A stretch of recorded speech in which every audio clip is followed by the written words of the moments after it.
नमस्कार दोस्तों, कैसे हैं आप लोग। आशा करती हूँ आप लोग बहुत अच्छे होंगे। और मैं उमेश गिरी चैनल में आप लोगों का स्वागत करती हूँ। आज मैं अपने बेटे के लिए जितिया का पूजा की हूँ और आप लोगों को मैं अपनी पूजा की सारी विधि, भजन, कहानी, कथा जो भी होता है मैं सब दिखाना चाहती हूँ। तो आप लोग मेरी वीडियो में बने रहिएगा।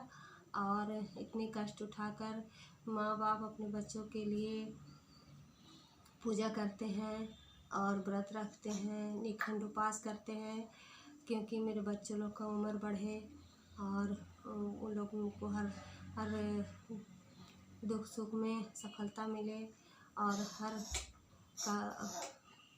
हर रास्ते पर कामयाबी मिले। बहुत कष्ट होता है जब बच्चे माँ बाप को बुरा कहते हैं और माँ बाप को गलत कहते हैं, माँ बाप को डांटते हैं, गालियाँ देते हैं, तो देखकर बहुत बुरा लगता है। तो सभी बच्चों से रिक्वेस्ट है कि वो अपने माता पिता को बुरा ना कहें और गलत ना कहें, क्योंकि बुरा हो या भला हो माता पिता होता है। तो इसलिए मैं सबसे रिक्वेस्ट करती हूँ बच्चों से कि अपने माँ बाप का सहारा बने और उनका सहारा ना छीने, उनका सहारा बने। उनको आपके चलते, आपके लड़खड़ाते कदमों को उन्होंने सहारा दिया है, तो जब उनके कदम लड़खड़ाने लगते हैं तो आप अपना हाथ पीछे ना करें और 2 कदम आगे बढ़कर उनका हाथ थामकर उनके बुढ़ापे का लाठी और सहारा बने। तो दोस्तों, मैं बच्चों को ये उद्देश्य और ये समझाना चाहती हूँ कि वो लोग अपने माता पिता को भगवान मानकर पूजा करें, क्योंकि भगवान से बढ़कर माँ बाप होता है। मेरी नज़र में तो भगवान से बढ़कर माँ बाप होता है। तो माँ बाप पहले है, फिर भगवान है। तो पहले माता पिता की पूजा करें, गुरुजनों की पूजा करें, फिर भगवान का पूजा करें, तभी आपका भगवान भी आपकी पूजा को मानेगा और आपका सहारा देगा। तो दोस्तों, मैं आप लोगों से इतना ही कहना चाहती थी। और हमने जितिया की पूजा और कथा और भजन कीर्तन जो भी की है, तो आप लोग मेरी वीडियो में बने रहिएगा और ज़रूर देखिएगा। आप लोगों से रिक्वेस्ट है और मेरी वीडियो को एक लाइक और एक सब्सक्राइब कर दीजिएगा, क्योंकि आप लोग हैं तो हम हैं, इसलिए आप लोग मेरी सपोर्ट ज़रूर कीजिए। नमस्कार।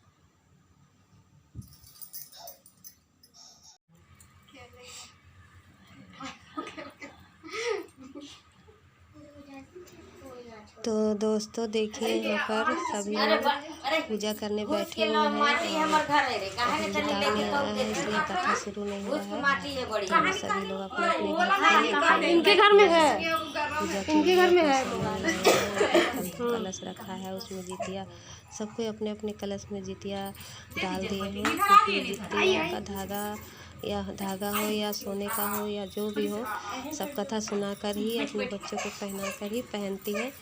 तो सभी आए हैं कथा सुनने के लिए। तो आप लोग मेरी वीडियो में बने रहिए और कथा सुनिए, देखिए कि कथा कैसे कहती है लोग। गोदी का कहिए में बोले सतयुग में सत्य वचन बोलने वाले, सत्याचरण करने वाला, समदर्शी। अरे यार, इतना गैप का है। नामक एक राजा था। एक बार वह अपनी स्त्री के साथ अपने ससुराल गया और वहीं रहने लगा। एक दिन आधी रात के समय पुत्र के शोक से व्याकुल होकर स्त्री रोने लगी, क्योंकि वह अपने बेटे के दर्शन से निराश हो चुकी थी। उसका पुत्र मर चुका था। वह रोती हुई कहती थी, हाय मुझ बूढ़ी माता के सामने मेरा बेटा मरा जा रहा है। उसका रुदन सुनकर राजा जिमूतवाहन का तो मानो हृदय विदारण हो गया। वह तत्काल उस स्त्री के पास गया और उससे पूछा, तुम्हारा बेटा कैसे मरा है? बूढ़ी ने कहा, गरुड़ प्रतिदिन आकर गांव के लड़कों को खा जाता है। इस पर दयालु राजा ने कहा, माता अब तुम रो मत, आनंद से बैठो, मैं तुम्हारे बच्चों को बचाने का यत्न करता हूँ। ऐसा कहकर राजा उस स्थान पर आ गया जहाँ गरुड़ आकर प्रतिदिन मांस खाया करता था। उसी समय गरुड़ भी उस पर टूट पड़ा और राजा के शरीर का मांस खाने लगा। जब अतिशय तेजस्वी गरुड़ ने राजा का बायां अंग खा लिया तो झटपट राजा ने अपना दाहिना अंग फेर कर गरुड़ के सामने रख दिया। यह देखकर गरुड़ जी ने कहा, देव योनियों में तुम कौन हो? तुम मनुष्य तो नहीं हो जान पड़ते। अच्छा, अपना जन्म और कुल बताओ। पीड़ा से व्याकुल मान वाले राजा ने कहा, हे पक्षीराज, इस तरह के प्रश्न करना व्यर्थ है। तुम अपनी इच्छा भर मेरा मांस खाओ। यह सुनकर गरुड़ रुक गए और बड़े आदर से राजा के जन्म और कुल की बात पूछने लगे। राजा ने कहा, मेरी माता का नाम है सैव्या और मेरे पिता का नाम शालिवाहन है। सूर्य वंश में मेरा जन्म हुआ है और जिमूतवाहन मेरा नाम है। राजा की दयालु देखकर गरुड़ ने कहा, हे महाभाग, हे स्वामी, अब से आप यहाँ बालकों को ना खाएं और कोई ऐसा उपाय करें कि जहाँ जो उत्पन्न हो वे लोग बहुत दिनों तक जीवित रहें। धौम्य ने कहा कि पक्षी राज गरुड़ राजा को वरदान देकर स्वयं अमृत के लिए नागलोक चले। वहां से अमृत लाकर उन्होंने उन मरे मनुष्यों की हड्डियों पर बरसाया। ऐसा करने से सब लोग जीवित हो गए जिनको कि पहले गरुड़ ने खाया था। राजा के त्याग और गरुड़ की कृपा से वहां वालों का बहुत कष्ट दूर हो गया। उस समय राजा के शरीर की शोभा मानो दूनी हो गई थी।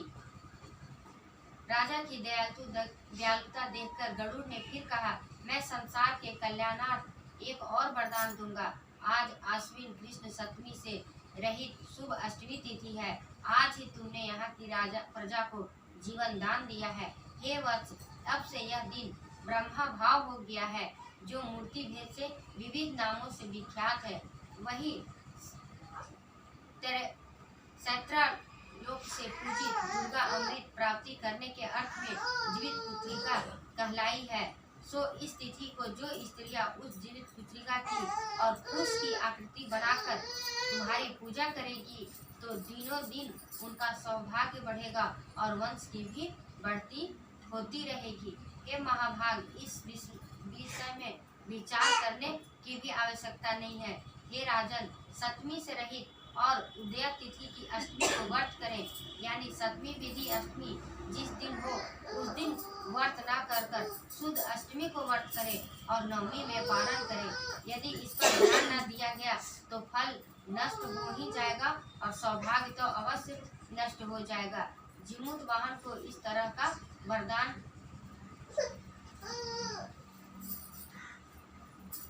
देकर गरुड़ वैकुंठ धाम को चले गए और राजा भी अपनी पत्नी के साथ अपने नगर को वापस चले आए। धौम्य द्रौपदी से कहते हैं, हे देवी, मैंने यह अतिशय दुर्लभ व्रत तुमको बताया है। इस व्रत को करने से बच्चे दीर्घायु होते हैं। हे देवी, तुम भी पूर्वोक्त विधि से यह व्रत और दुर्गा जी का पूजन करो तो तुम्हें अभी लसित फल प्राप्त होगी। मुनिराज धौम्य की बात सुनकर द्रौपदी के हृदय में एक प्रकार का कौतूहल उत्पन्न हुआ और पूर्ववासिनी स्त्रियों को बुलाकर उनके साथ यह उत्तम व्रत किया। गौतम ने कहा, यह व्रत और उसके प्रभाव को किसी एक चिन्ही ने सुन लिया और अपनी सखी सियारी को बतलाया। यहाँ से तो दूसरा कहानी स्टार्ट।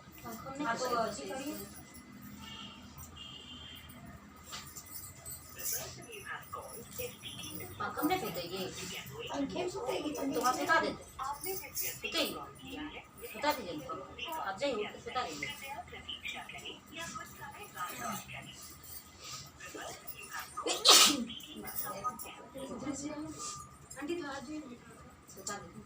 गौतम ने कहा, यह व्रत और इसके प्रभाव को किसी एक चिन्ही ने सुना और अपनी सखी सियारी को बतलाया।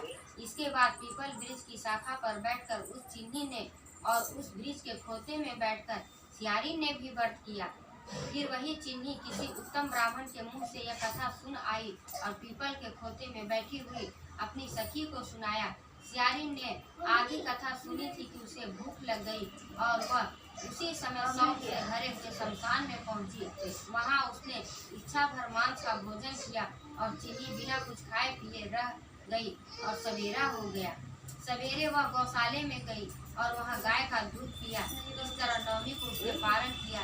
कुछ दिनों बाद दोनों मर गई और अयोध्या में किसी व्यापारी के घर जन्मी। संयोग से दोनों का जन्म एक ही घर में हुआ, जिसमें सियारिन ज्येष्ठ हुई और चिन्नी छोटी। वे दोनों सभी शुभ लक्षणों से युक्त थी, इसलिए बड़ी लड़की काशी राज के और छोटी उसके मंत्री के साथ ग्राहक पत्य अग्नि के सामने विधि पूर्वक ब्याही गई। पूर्व जन्म के कर्म फल से वह मृग नैनी रानी हुई। जिस किसी भी संतान को उत्पन्न करती वह मर जाती थी, और पूर्व जन्म की बातों को स्मरण करने वाली मंत्री की पत्नी ने अष्ट वसुओं के सदृश तेजस्वी 8 बेटे उत्पन्न किए और सभी जीवित रह गए।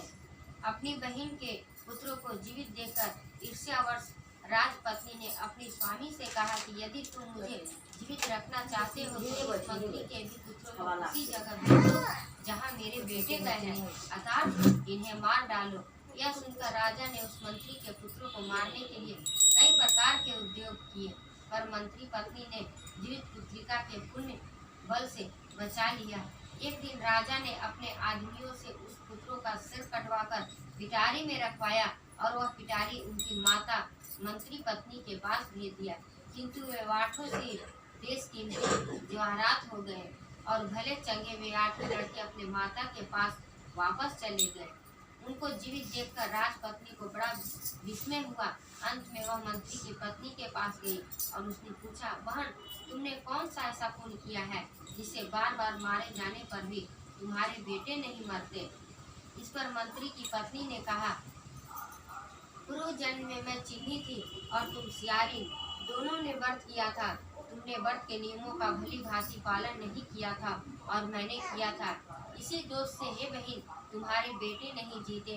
ओ राजरानी, अब भी तुम उस जीवित पुत्र का व्रत को करो तो तुम्हारे बेटे दीर्घायु होंगे। मैं तुमसे सच सच कह रही हूँ। उसके कथा अनुसार रानी ने व्रत किया, तभी से उसके कई बेटे सुंदर और दीर्घायु होकर बड़े बड़े राजा हुए। सूत जी कहते हैं, इस प्रकार आनंद देने वाले मैंने यह दिव्य गया था। कौन खा गया? जंगल में बहुत सारा बाघ है, चीता है, बहुत सारा है। अब आए तब से रोई गई, साल भर नहीं आया, साल भर नहीं आया। तो बोले अब तो मारे गया मेरा बेटा, खुद के जीते आया। तो बोला कि अब हम किसके लिए करेंगे, एक तो बेटा ही, वो भी भगवान छीन लिया, अब हम किसी के लिए नहीं करेंगे। जिससे अगल बगल के लोग बोले कि देखिए आपका बेटा का तो डेड बॉडी नहीं मिला, लाश नहीं मिला, कोई अता पता नहीं मिला है। तो आप करिए, हो सकता है आपका भाग, आपका बेटा कहीं भागा होगा तो आ जाएगा। तो वो मतलब बहुत समझाया सब। तो बोली ठीक है करते हैं। पूछा सबकी क्या खाई थी?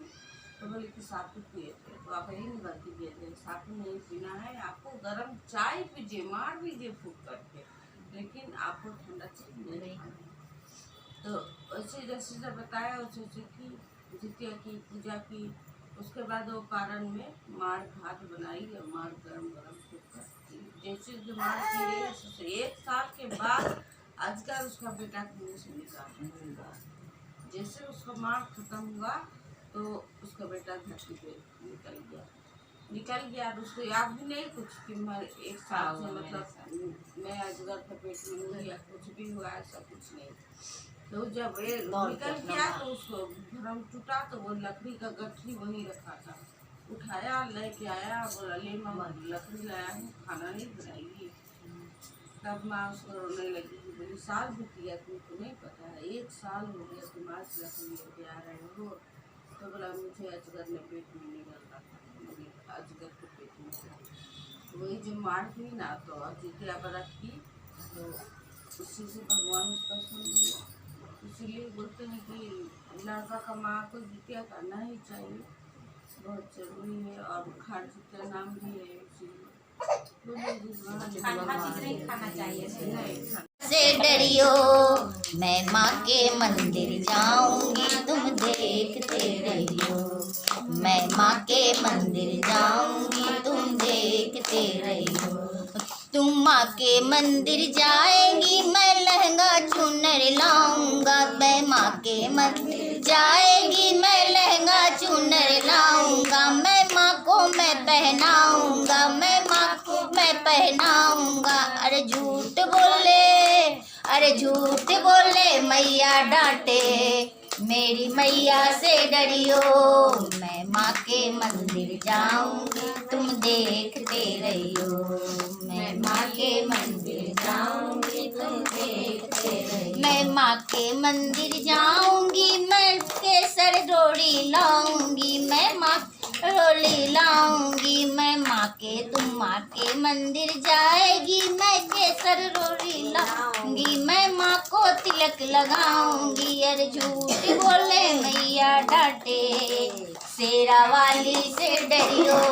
मैं माँ के मंदिर जाऊंगी तुम देखते रहियो, मैं माँ के मंदिर जाऊंगी तुम देखते रहियो। बोलो शेरा वाली माँ की जय। मैया ऐलन आंगन मोर दियरा बार हो, हमानी मंदिरवा कराई जोर दियरा बारा हो, हमानी मंदिरवा कराई जोर। सोने सिंहासन मखमल आसन, सोने सिंहासन मखमल आसन, आसन लगे वो तोड़ दियरा बारा हो, हमानी मंदिरवा कराई जोर दियरा बारा हो, हमानी मंदिरवा कराई जोर। सातो बहनिया शीतला मैया, सातो बहनिया शीतला मैया, ऐलन आंगनवा मोर दियरा बारा हो, हमानी माँ तोर दियरा बारा हो, हमानी मंदिरवा कर जोर दियरा बारा हो, हमानी मंदिरवा कर जोर। सातो बहनिया शीतला मैया, सातो बहनिया शीतला मैया, ऐलन आंगनवा मोर दियरा बारा हो, हमानी मंदिरवा कर जोर दियरा बारा हो, हमानी मंदिरवा कराई जो। सोने के थाली में आछत चंदन, सोने के थाली में आछत चंदन, तिलक लगे वो तोर दियरा बारा हो, हमानी मंदिरवा कराई जोर दियरा बारा हो, हमानी मंदिरवा कराई जोर। सातो बहनिया शीतला मैया, ऐलन आंगनवा मोर दियरा बारा हो, हमानी मंदिरवा कराई जोर दियरा बारा हो, हमानी मंदिरवा कराई जोर। सोने के थाली छपन रंग भोग, सोने के थाली छपन रंग भोग, भोगवा लगे वो तोर दियरा बारा हो, हमानी मंदिरवा कराई जोर दियरा बारा हो, हमानी मंदिरवा कराई जोर। या मोरन होरा केहू के दान मिया गछिया, मोरन होरा इंदिया के मातल मैया खोली ना केवड़िया हो, खोली ना केवड़िया हो, भगता मंदिरवा खैले सोरन होरा, हाँ भगता मंदिरवा खैले सोरन होरा। भगता के हाथ में मैया फुलवा के डलैया वाहो, फुलवा के डलैया वाहो, ताके सेवकवा खैले सोरन होरा। आम खोलू खोलू ए मैया मंदिर के केवड़िया हो, मंदिर के केवड़िया हो, मगन सेवकवा मंदिरवा कैले सोरन होरा। अखियाँ कैले डोरन हो राम कुंभ के कोयलिया भवानी भोरे बीनु सरवा हो भोरे बीनु सरवा हो के लानी मिया गचिया मोरन हो राम भगता के हाथ में मैया छापन रंग भोगवा हो छापन रंग भोगवा हो भोगवा में हलवा बरन हो राम भोगवा में हलवा बरन हो राम के कोयलिया भवानी घोरे बीनु सरवा हो घोरे बीनु सरवा हो के लानी मिया गचिया मोरन हो राम के लानी